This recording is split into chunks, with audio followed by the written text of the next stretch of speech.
Sup? Though, excuse the messiness of the hair. Thank you to so-and-so. Right. This experience happened many years ago. I'm 23 now, but I grew up a scout. I started with the Cub Scouts, then transitioned to the Boy Scouts, and eventually earned the accomplishment of becoming an Eagle Scout. Makes sense. Throughout my years as a scout, I've been on countless campouts. Many friends came and went as kids quit the Scouts throughout the years. But one friend who stuck it through the whole way with me was Justin. Me and Justin were in the same grade, and we were close friends. At the time of this experience, we were both going to be entering 10th grade, 15 years old. As weird as it sounds, I honestly don't even remember what park we were camping out at. It was just too long ago. As soon as everybody had arrived, Scoutmaster Davis led the group on our hike to the campsite. After setting up our tents and having a quick snack, Scoutmaster Davis led us on another hike as the sun was starting to set. He liked to take us on hikes in the dark as he thought it taught good directional skills. On the way back, we had to use our flashlights since it was getting too dark. Mr. Davis played a little game to mess with the younger kids, acting like we were lost and they had to find the way back. That's fucked He had up. one of the younger kids start to lead the way back, but the kid soon froze in his tracks and looked to Mr. Davis, claiming he heard something. Mr. Davis acted all forest rangery, stepping forward and making a listening motion. Me and Justin laughed out loud, and he shushed us. There was another sound, a very obvious step from a larger creature in the distance. Kids were shining their flashlights all over the place. Mr. Davis assured us it's okay as long as we make a lot of noise to keep any potential predators away. I gotta admit, it was a bit scary hearing him say that. Mr. Davis led the way back from there on out, but on several occasions, either me, Justin, or some other kid would point out steps coming from behind us. Clearly something was following us. Mr. Davis told us to just stay with the group and not to refrain from making noise. We got back to the campsite where we cooked a couple turkeys, popped open a few cans of corn, and then sat around the campfire where Mr. Davis began telling his famous stories. However, it was interrupted by footsteps circling around the campfire. Fuck all this. Scouts started turning around, looking into the woods. Even the Scoutmasters looked at each other. Assistant Scoutmaster Roberts hopped up, said, "Alright, this'll scare him off," and went for the gun in his tent. He pulled out his rifle and fired a shot into the air. We didn't hear any more footsteps after that. After a whole hour of listening to Mr. Davis's stories, Scouts started heading to their tents. Right. Me and Justin were in the same tent, and knowing how early the Scoutmasters made us get up, we didn't really joke around for too long. The only sounds now were the crickets and the crackling of the fire outside. Right. I fell asleep quickly, given how exhausted I was from all the hiking, but woke up to Justin nudging me. When my senses came to, I listened, and heard footsteps coming from outside the tent. The campfire was still lit outside, and it created a glow on the tent walls. But it also allowed us to see the shadow outline of what was outside. A person. I whispered, "So what? It's probably someone just going to take a piss." He told me to open the zipper and peek outside. I did what he said. That, I don't know why that zipper shit scared the fuck out of me. Oh, shit. A heavy-built man with a sack over his head and a ripped working shirt, very clearly holding a big knife. Oh, fuck. I was walking around some of the other tents. I zipped the opening back up and told Justin to be quiet. We had no phones or anything, so we couldn't call one of the Scoutmasters. All we could do was wait. We couldn't tell if or when the man had left. We just sat there for what felt like hours, waiting, and eventually we fell asleep. We awoke to one of the Scoutmasters blowing that stupid wake-up horn. Me and Justin were surprised that we even fell asleep given the situation, but we immediately went to go tell our Scoutmasters what we saw. They did. All three of them took our claims very seriously and wanted to make sure we weren't joking. They had no choice but to tell everyone to pack up and call their parents to get a ride home within 3 hours. Now this is the really weird part. What? Two of the younger kids in the group had their entire bags stolen, which mainly contained their clothing. When the Scoutmasters went to investigate around their tents, We were all disturbed to see that there had been tiny holes carved into the tents, big enough for someone to look into. And that's exactly what the holes were for.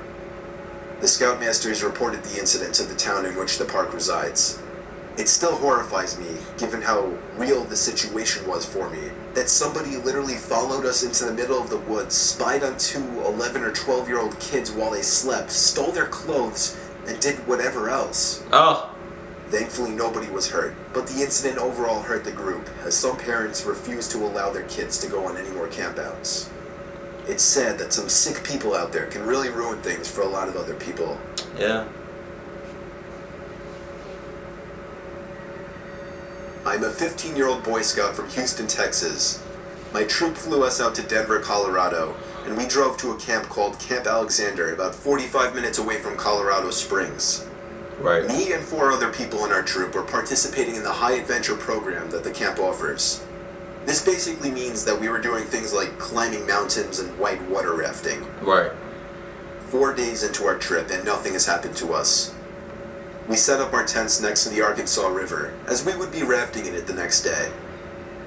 I sleep very poorly in sleeping bags, and had been waking up covered in sweat every night. Oh, that That sucks. night was no difference. Wake up moist. I woke up with my face in a puddle of drool and sweating all over my body.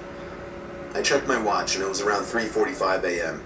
Right. I decided that it would be best for me to step out of my tent for a while and cool down. Nope. I put on a shirt and shorts and unzipped my tent. Nope. The way my tent was positioned, the opening was facing towards the river, and I immediately noticed that there was someone standing in the middle of the river facing downstream. The water was about waist high and 30 to 40 degrees Fahrenheit, and whoever was standing in there didn't have a shirt on, so I was extremely confused. Don't go over there. After a moment of staring, I realized that I knew this person. He was my friend, who I'll be referring to as Dalton for privacy reasons. I called out for him 2 times before he finally moved. He looked right at me, and then he looked around as if he were processing the situation. He yelled at me, "What the fuck?" He ran back to the shore as fast as he could. I grabbed him a towel and shirt and asked him what the hell he was doing in the middle of the river at 4 in the morning. What the fuck? He answered saying that he didn't know, and that he had just woken up to me yelling at him in the middle of the river. I don't know how he got there, or if he sleepwalked or something like that, but it was seriously creepy. Nobody believed us in the morning, and we just decided to forget about it. Dalton said he had never sleepwalked before or anything like that, so I have no idea why or how he would have gotten into that river. All I know is if I didn't wake up that night and get out of the tents, my friend Dalton might have been dead come morning time. Yep. That's a good friend. This is going to be a brief, horrifying, 100% true story of mine. Why you gotta say I was 100%? 15 years old and one of the quieter kids in my Boy Scout troop. I'm not totally a shy person, but I couldn't really relate to any of the kids in my Boy Scout group. Right. We were on our last campout of the 2008 camping season. It was in October and it was a little chilly, making our many hikes a little more bearable. This was the last campout of my life, and you'll soon know why. Oh, fuck. During one of our hikes, I was trailing behind the group as I usually did. Right. I had this sudden urge to pee, so I let the group get a little further ahead, and then went behind a tree. I almost had a heart attack as something made a heavy thud on the ground not too far away from me. It didn't sound like a stick or branch falling, it sounded like something putting its foot down into the leaves. Oh. I didn't know what to think. All I know is I was freaked out. Me too. Wow. I ran to catch up to the group. I had no idea what just happened, so I didn't want to tell anybody about it. I'll skip ahead to that night when I was trying to fall asleep. I had my own tent, as did some of the other kids in our tiny little troop. Right. So I tried to go to sleep right away. A strange noise soon interrupted the silence, however. It sounded like breathing coming from a phone or something, and it seemed to be coming from inside my bag. Oh, shit. After digging through my bag, I pulled out a big, heavy walkie-talkie. The only thing, I didn't bring or own that. Suddenly, in a deep, almost muffled voice, someone said into the walkie-talkie, "I'm watching you, kid." Holy shit. Ow.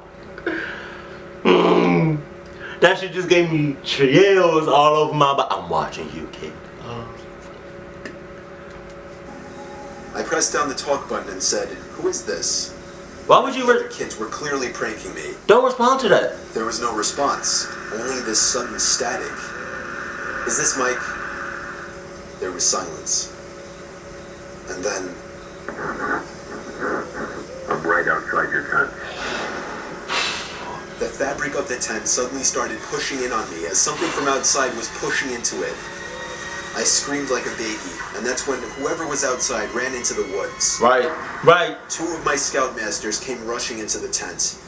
I could barely even breathe, but I somehow managed to show them the walkie-talkie and explain what just happened. They lectured the kids for a few minutes, thinking it was one of them messing with me, but when I calmed down, I stepped in and told them that the voice was way too deep for it to have been any of them. We were all forced to share tents with 2 others that night, and the next day, we packed up and moved to a nearby campsite with another Boy Scout troop. I really don't know what they did with the walkie-talkie. I was emotionally disturbed, embarrassed, and I just wanted to go home. I convinced my parents to let me quit Boy Scouts after that incident. It was by far the scariest experience of my life. Yeah, no shit. No fucking shit. I've never did something like this ever as a child. And to tell you the truth, after watching this video, I don't think I will ever do anything like this ever in my life. And that's because I get scared fast. Y'all know this, right? And if you don't, now y'all do. Like the shit, like I kid you not.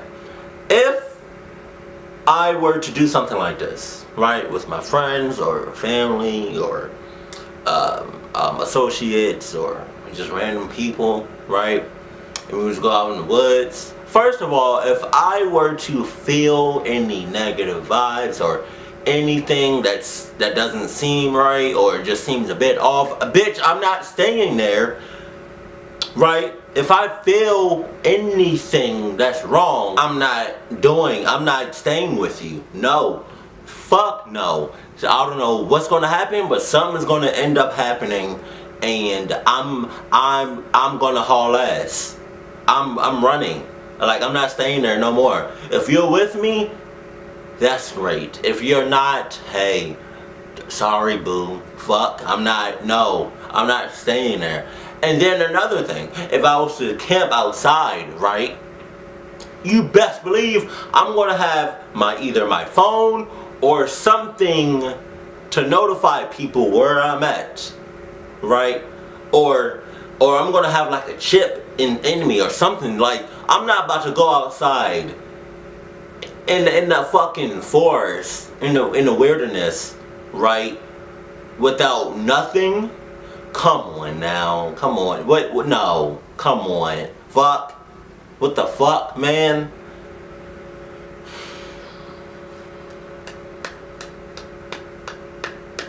This is why I like to stay near or in civilization, right? Somewhere where I know there's a lot of fucking people in one area. I don't like to go out in the fucking what. Like, I've been in the country, right? The deep, like far in the country, right? And I forgot where my uncle lives, but he lives in somewhere in the country where when you turn off the lights, it gets dark. No street lights or anything. And I went there a couple of times when I was a kid. And it's like, man, it's scary as fuck, man. You might have like 2 or 3 other homes a couple of miles away from your home. That's scary as fuck.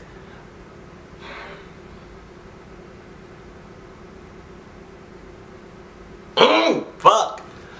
But yeah, man. That's. I like to be next to people. I like to be next to civilization. Yeah. So that got me fucked up. But if any of you all have ever done anything like this, camp out, do you like it? Like, now granted, you know, I camped out, not like this, but I camped out in the back of my house or something, you know, roasted some marshmallows, stuff like that. But I've never been out in the fucking woods by myself or with other people. Not nowhere near civilization. No, fuck no. But if you all ever did anything like that, please let me know that in the comment section below. Yeah, alright. I'm still kind of creeped out, I'm not gonna lie. So hey, keep it cool, keep it classy, love you, stay happy, my family.